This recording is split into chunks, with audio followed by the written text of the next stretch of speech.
In just 38 words and a single nod, President Donald Trump triggered an earthquake across both the metals market and North American politics. A 50% tariff on copper imports. It wasn't just a tariff, it was a declaration of war on supply chains, on Canada, and on the wallets of American consumers. The Copper Slam. No one expected that the cabinet meeting on July 10th would become ground zero. Amid what seemed like routine exchanges, as cameras still scanned the expressions on ministers' faces, Donald Trump leaned toward the mic and said, "I believe the tariff on copper should be 50%. We're going to do that. No resolution needed. No warning given." A massive tariff was born with a sentence shorter than most headlines. But that very slam shook the global metals market, pushed the trans-Pacific supply chain into instant restructuring, and even reawakened the ghost of the tariff wall that once plunged the world into crisis nearly a century ago. U.S. financial circles have an old term, tariff shock. And the shock of July 10, 2025, was unlike any before. It wasn't introduced via a lengthy draft, nor paved with a thick media campaign. It came like a surprise punch, yet carried a clear logic. Pressure first, negotiate later. That's the same logic Trump had used with aluminum, with steel, with cars. But this time, he struck at the raw bloodstream of modern manufacturing. Red metal, the metal no electric vehicle, charging station, or power grid can function without. Within 20 minutes of the statement, copper futures on the COMEX surged 13%, reaching $5.95 per pound, a level never seen in trading history. But that jump wasn't just a technical reaction. It was a sign of panic. Smelters, electrical equipment makers, automakers all simultaneously triggered emergency buy orders. Everyone rushed to lock in prices before this wave of metal inflation crashed in. In the eyes of investors, this wasn't about a few percentage points of import tax. It was the redefinition of the global copper supply chain unfolding in real time.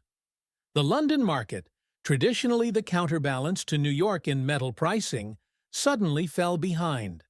Copper prices on both sides of the Atlantic widened by over $1,600 per ton, creating a gap big enough for smelters to profit just by shipping across the ocean. But behind those numbers were deeper forces. U.S. financial circles began to realize that the copper tariff wasn't a standalone measure. It was the first button in a chain of actions that could trigger a global domino effect. Trump called it a necessary move for national security. As part of the 1962 Trade Expansion Act, Section 232, the president is authorized to impose tariffs if imports threaten domestic industry. But the U.S. copper industry has long ceased to be self-sufficient. According to the U.S. Geological Survey, USGS, over half the copper used in the U.S. in 2024 was refined imports, mainly from Canada, Chile, and Japan. When Trump signed the 50% tariff order, he wasn't just hitting trade partners. He was hitting the operating core of American factories, where millions of workers still produce from materials imported from abroad. The question isn't, does he have the right to do this? But why now? Analysts suggest it was a political maneuver, a strategic acceleration to corner Canada, the U.S.'s second-largest copper supplier, at the negotiating table. With both sides having just failed to reach a trade deal before June 30th, this move came as a cold warning. Either offer deeper concessions or bear the full consequences. And those consequences showed immediately.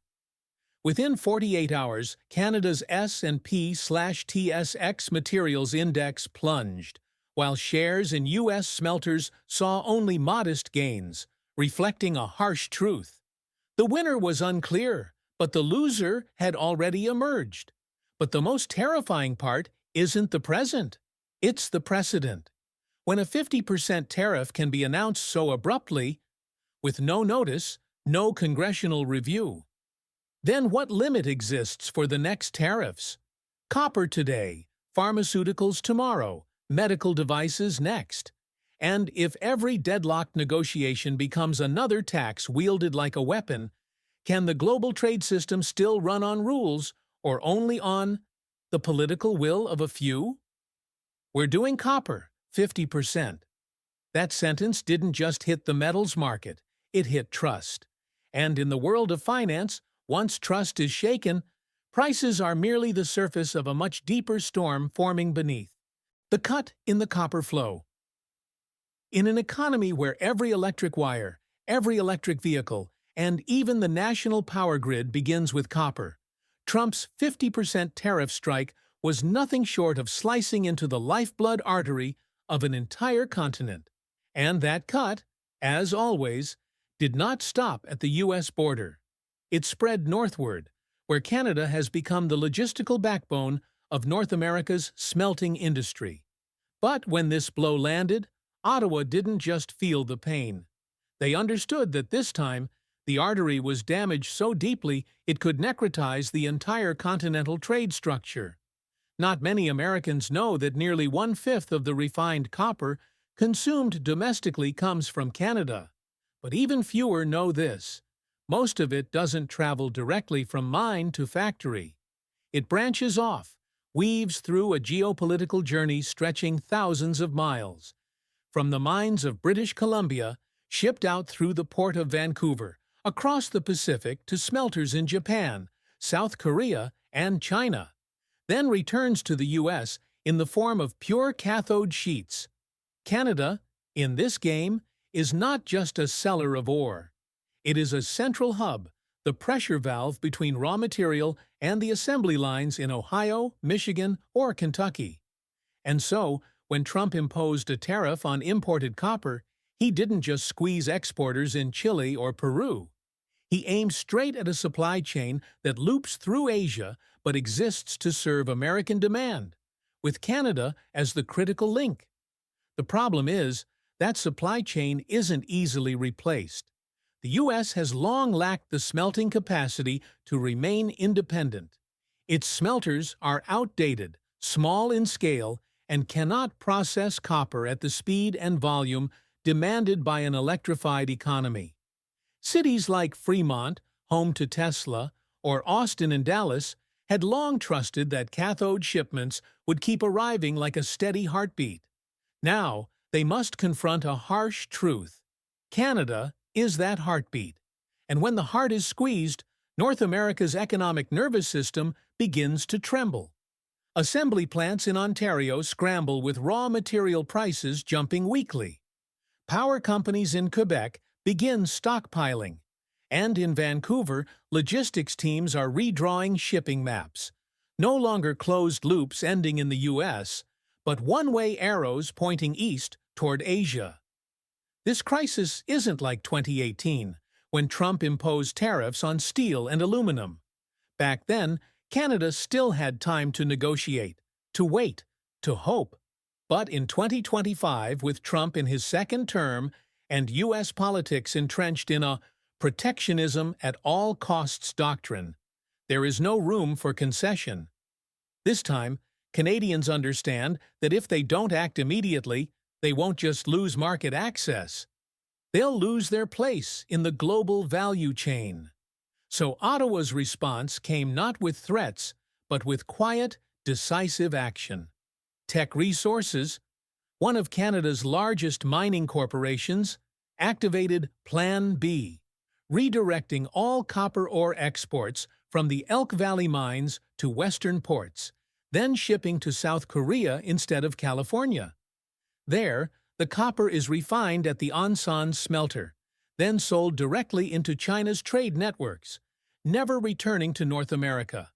This strategy isn't just a move to dodge tariffs.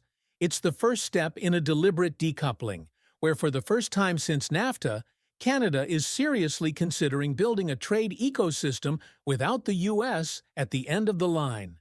And if the bloodstream from mine to factory must flow in another direction to survive, then they are ready. But what's more remarkable, that move needed no parliamentary announcement, no press release from the Prime Minister. Yet the market understood the message. Because in trade, when shipping routes change, the map of power changes with them. So while Washington remains absorbed in arguments about economic security, Canada has already begun redrawing the map of global transport. And in every container of ore crossing the Pacific, there isn't just metal. There is a geopolitical choice hidden in a steel box. We can live without you. The shockwave from wire to rooftop. When the first copper containers diverted away from Long Beach toward Busan, Shanghai, and Nagoya, the shockwaves didn't just reverberate through Washington or Ottawa. They rippled down every assembly line, every construction site, every power grid blueprint, where copper is no longer just a metal, but the material core of the electrification era. And with a single variable changed at the front of the supply chain, the rest, from the car in the garage to the first brick of a residential block, had to be recalculated from scratch. In Fremont, California, where Tesla runs the headquarters of the electric vehicle revolution, materials engineers confronted a new number. Each car uses up to 80 kilograms of copper. That figure had once been just a footnote in the cost sheet. But since Trump signed the 50% tariff order, every kilogram of that metal has become a tax burden. There is no way to redesign copper out. Whether you're Elon Musk or an unknown startup in Arizona, the reality stays the same. Without copper, wheels don't spin, motors don't turn, and every green future idea stays on paper. In the days following the order, the finance departments at automakers stopped forecasting and started firefighting. At General Motors, Ford, and Stellantis, purchasing teams shifted from negotiation to survival mode.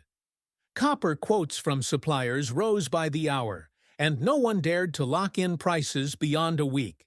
And for every 5-cent increase per pound, production costs rose by nearly $90 per vehicle.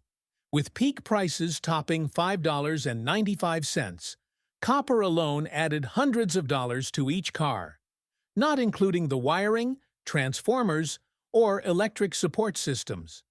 Things got even worse for the national power grid. A single mile of high-voltage transmission line uses 4 to 5 tons of copper. Under the Biden administration's multi-hundred-billion-dollar infrastructure rebuild plan, thousands of miles of new grid lines were scheduled for construction from 2025 to 2030. But with copper prices spiking, every figure warped instantly. Early estimates from the U.S. Grid Association showed total project costs may balloon by hundreds of millions, forcing states like Texas, Illinois, and New York to delay builds or seek emergency rate hikes. What had once been long-term investment now became a budget trap with no exit. Even the housing market, once considered safe, wasn't spared. A typical U.S. home uses about 181 meters of copper core wiring. Rising copper prices meant rising building material costs. Reports from CoreLogic and the National Association of Home Builders showed that the average cost of a single-family home increased by $10,900 to $22,000 within months of applying tariffs on copper, steel, and aluminum. For first-time buyers, it wasn't just a price difference. It was a financial wall that stripped away the chance of owning that first home. In a congressional hearing, the Cleveland Fed president bluntly warned, if raw material prices remain at current levels, CPI impact will show up as early as Q4. But the effects of tariffs don't end at data. They reside in emotions, a family that can't buy a new car because prices exceed loan limits, an infrastructure engineer forced to cross out a dream transmission route connecting wind farms, or a young adult who must delay the dream of home ownership for years. Construction, automotive, and energy, three of the most vital pillars of domestic growth, are now simultaneously grappling with the copper squeeze. And the bitter irony, the original aim of the tariff wasn't to crush production. On the contrary, it was sold as an industrial safeguard, a job preserver, a boost to domestic competitiveness. Yet reality shows. When raw materials are taxed without immediate alternatives, factories are left with two choices: cut output or shift investment elsewhere. From the electric car to the street lamp, from buried power lines to smart control panels in every apartment, copper has been and still is flowing through America's economic bloodstream. But when the tariff blade comes down without regard for the entire ecosystem, the flow is no longer lifeblood. It becomes cost leakage, inflationary pressure, and a full-spectrum threat of production stagnation. In the wide-angle frame of this new trade war, copper is only the opening scene. But it's enough to fracture industrial confidence in ways no slogan like "Make America Great Again" can patch. Because a nation cannot be great if its cars won't roll, its homes can't be built, and electricity can't reach those who need it, all because one red metal has become a political battleground. When Canada swerved to dodge the storm, no fanfare, no bold declarations in Parliament, Canada chose its own way to respond to Washington's copper tariff. Quietly, precisely, and as swiftly as a stream finding new passage through a crack in stone. While the White House was still busy proclaiming industrial security, mining conglomerates in Vancouver were already boarding ships bound straight for East Asia, carrying not only copper ore, but the clearest message of all: Canada will no longer wait for America to correct itself before acting. Teck Resources, the emblem of Canada's mining sector, needed no more time to deliberate. Their contingency plan, prepared since March when Trump lifted aluminum tariffs, was now officially activated. Shipments once destined for U.S. West Coast ports were rerouted to Busan and Kawasaki, where smelters in South Korea and Japan were ramping up capacity to take in the redirected ore. Hedging contracts were locked tightly on the Shanghai Futures Exchange, a small geographic shift, but one with enormous strategic meaning. Instead of trading in U.S. dollars, Canada began pegging prices to the Chinese yuan. Canada's pivot was not a temporary defensive reflex. It was a systemic choice, a warning shot to anyone who thought Ottawa only followed or endured. From Quebec, trade officials flew to Lima and Santiago to pave the way for direct copper export deals to South America, bypassing the U.S. entirely. The Ministry of Finance is considering temporarily waiving export fees on minerals to encourage businesses to seek markets beyond North America. And resource-rich provinces like British Columbia are quietly signaling. If necessary, the government will indirectly subsidize to keep miners employed and prevent the smelting industry from collapsing over a unilateral tariff. What amazed observers wasn't the speed of the pivot, but Canada's refusal to make noise. No explosive retaliation threats like in 2018. No rhetorical combat about the WTO, even though the case files for the World Trade Organization are ready. This time, Ottawa understood clearly. Rather than resist to the rhythm of America, it's better to step out of that orbit entirely. And when businesses move before the government, when container ships leave port before policy is even announced, that's no longer reaction. That's restructuring. Investors understood the message. In the same week Trump signed the tariff order, Canada's exports outside the U.S. jumped 24.8%, while exports to the U.S. dropped 6.6%, marking the largest trade divergence in nearly a decade. For analysts on Bay Street, the evidence is clear. Canada no longer places its entire trade future in Washington's hands. In a world full of uncertainty, a multi-directional strategy is no longer a trend. It's survival. But this is precisely what makes Canada's response formidable. They don't confront, but they don't retreat. They don't pound the table, but they're no longer silent. They don't demand fairness through direct pressure. They corner Washington with a new reality, that North America's supply chains can be rewritten without U.S. permission. In a post-globalization world where trust is worth more than metal, Canada's move is a deliberate break from the illusion of an automatic market. And when a nation can say, "If you build walls, we'll build bridges, just not toward you anymore," that's no longer a reaction. It's a declaration. The silent counterstrike. Canada swerved away from the storm, but that didn't mean they were retreating from the game.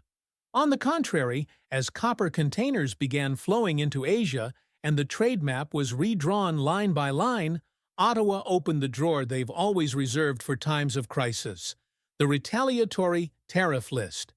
In an atmosphere that seemed calm, a countdown clock was silently activated. And when it strikes 0001 on July 22nd, 125 billion Canadian dollars worth of American goods could be pulled into a countermeasure spiral. This isn't an empty threat. Unlike previous times, this time Ottawa didn't rush to shout. They just let the clock run, allowing Washington to feel the pressure build like steam in a pressure cooker. Meanwhile, Prime Minister Mark Carney's advisors meticulously combed through the most vulnerable U.S. exports: beef from Iowa, electronics components from Texas, pharmaceuticals from New Jersey, and especially agricultural products already in oversupply due to lost global market share. One well-placed push, and the retaliation could bleed into the deepest layer of American domestic politics: rural voters and industrial workers. The bitter truth is, Canada had reached out first. On June 30th, Carney announced the cancellation of the 3% digital services tax, a major concession to Silicon Valley, potentially saving billions for American big tech. It was considered the final goodwill gesture to rescue stalled trade talks ahead of the July 21st deadline. But just a week later, Washington rolled out the 50% copper tariff, as if to say, "We're not here to negotiate. We're here to impose." That's when Ottawa's mindset changed. When goodwill is mistaken for weakness, power no longer lies in words, but in preparation. Private meetings at Rideau Cottage shifted from dialogue strategies to damage orientation tactics. What was needed now wasn't an immediate strike, but to trigger a state of suspense in Washington, making each U.S. cabinet secretary ask their colleagues, "Are we really sure this is the right time to play chicken?" Inside the White House, the tone began to shift.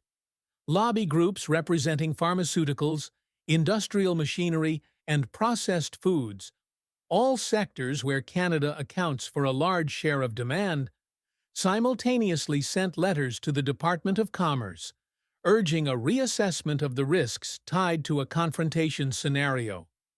A few conservative newspapers even began reprinting op-eds first seen in 2018 during the steel tariff war. When retaliation begins, we're always the first to lose friends. But what unsettled Washington more than the threat of tariffs was the threat of being replaced. As Canada builds new trade bridges to Asia, as billions of dollars in deals are signed with Tokyo, Seoul, and Beijing, the U.S. begins to lose more than just metal. It loses the default right to be the #1 partner.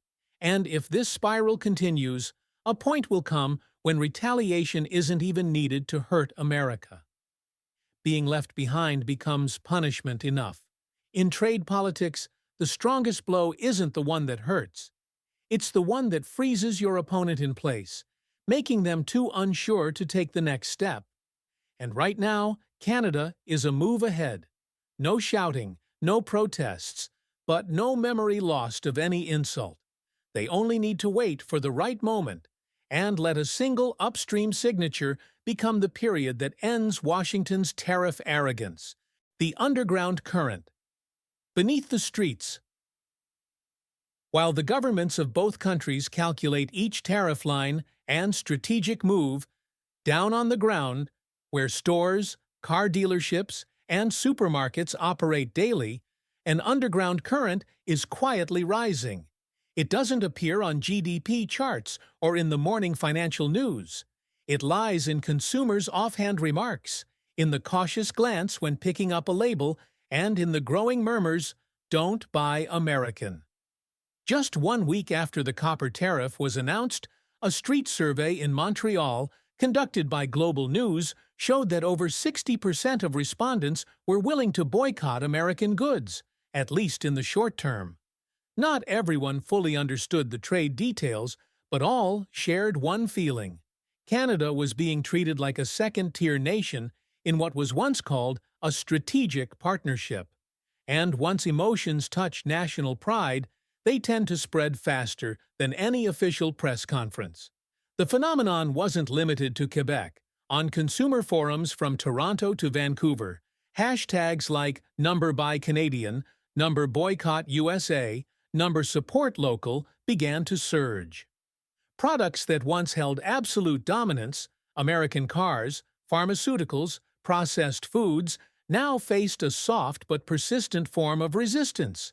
Consumers didn't outright reject them, they simply chose something else. This wasn't the first time Canada had seen such a wave. In 2018, when Trump imposed tariffs on steel and aluminum, people rushed to buy Ontario wine over California's, switched from Ford to Hyundai vehicles assembled in Canada. But this time, the emotional weight feels heavier, because the betrayal isn't just economic. It carries a personal tone, from an administration that has repeatedly broken the rules of trust. That emotion is being amplified by domestic businesses. From supermarket chains like Metro and Sobeys to retailers like Canadian Tire, waves of made-in-Canada product campaigns are being pushed harder. Some manufacturers have even redesigned packaging with bigger maple leaf flags and clearly marked origins to serve the conscious choice movement. Never before have patriotism and purchasing decisions intersected so visibly. But the strongest impact came from the least expected place: Wall Street. After the early July consumer survey, shares of several American corporations with large market share in Canada began to adjust. From automakers like GM and Chrysler to food companies like Kraft Heinz and Johnson & Johnson. Investors started factoring in the scenario of losing ground in a market once deemed as safe as home. Major investment banks, from RBC Capital Markets to TD Securities, all recorded the same trend. New purchase orders from Canadian retailers for U.S. origin goods began slowing down, especially for products that could be replaced by local or European alternatives. One analyst at Bay Street summed it up: "We're witnessing a kind of consumer autoimmunity, where people are building their own mental tariff walls." And what frightens Washington the most isn't a few percentage points of rejected goods. It's that if this trend continues, it will reshape long-term consumer habits, making Canadians gradually get used to living without America. When habits become culture, any future trade deal won't carry the same weight. In most tariff wars, people count containers, contracts, and GDP percentage points. But this time, a new variable has emerged: consumer trust. And if U.S. trade policy continues to rely on coercion over respect, the first thing lost won't be money. It will be the place in the hearts of those who once called America an ally. 10 days to shape a decade. Everything that has happened, from the price shock on the COMEX, copper flows redirected to Asia, Canada's quiet but fierce consumer response to retaliatory tariffs silently waiting for activation, is now converging on a single moment: 12:01 a.m., July 22nd. That is no longer an administrative timestamp. It is a strategic fuse, a bend in the arc of North American trade history, where every passing second carries a question no one dares to answer definitively. Is this the turning point that reshapes an economic order, or a skid straight toward the tariff wall of the 1930s? Washington may still believe it holds the upper hand, But reality is reversing through the numbers. Copper remains above $12,000 per ton. EV and housing production costs are soaring, consumer confidence indexes are dropping, and inflationary pressure is quietly returning. Companies like Ford and GM have begun signaling to investors that third-quarter profit margins will be significantly impacted, while real estate developers are freezing projects en masse as raw material costs exceed sustainable thresholds. Meanwhile, in Ottawa, a parallel process is unfolding, but with a different goal: not to defeat America, but to protect themselves from a United States that is no longer acting like itself. Strategic advisory groups are modeling multiple scenarios, but all converge on one reality. If a parallel trade corridor, independent from the U.S., is not created, Canada will forever live in fear of being dragged into endless cycles of political bargaining. That's why the countermeasures being planned are not just for retaliation, but to establish an independent stance.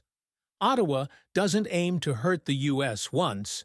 They aim to prove, if America insists on using tariffs as weapons, then Canada will use its entire economy to shift out of firing range. The deals with Asia, new logistics routes, and the consumer movement to decouple from America are not mere reactions. They are strategic immunity mechanisms. And here, a glaring paradox emerges. The side that fired first is the one losing control. Washington may have calculated that the tariff would force Ottawa back to the negotiating table, but what it triggered instead was a system-wide retreat from businesses, consumers, and policymakers alike. And the most frightening thing for a superpower is not direct resistance. It is a quiet loss of relevance that no one bothers to announce. In the 10 days ahead, the world will watch each move from both sides. Not to see who signs first, but because a strategic partnership is now on the brink of becoming a carefully orchestrated divorce. If the breakup comes, it won't arrive with a slammed door. It will come with trains full of copper that never return to the U.S., with battery plants being built in South Korea, not Texas, with billion-dollar orders issued in Mandarin instead of Chicago-accented English. And when someone walks into a showroom to buy a car and sees the price up by $6,000, or gets quoted an additional $22,000 for building a home, no one will blame Canada or the supply chain. They'll look to their own capital and ask, are we funding a meaningless war with our own wallets? Time favors no one. But in every game of strategy, there are moves that, if not pulled back in time, cost far more than money. They cost trust, allies, and a central place in a world that is being reshaped. The issue isn't whether Canada responds. It's whether Washington dares to pull its hand back from the fuse before the clock strikes zero.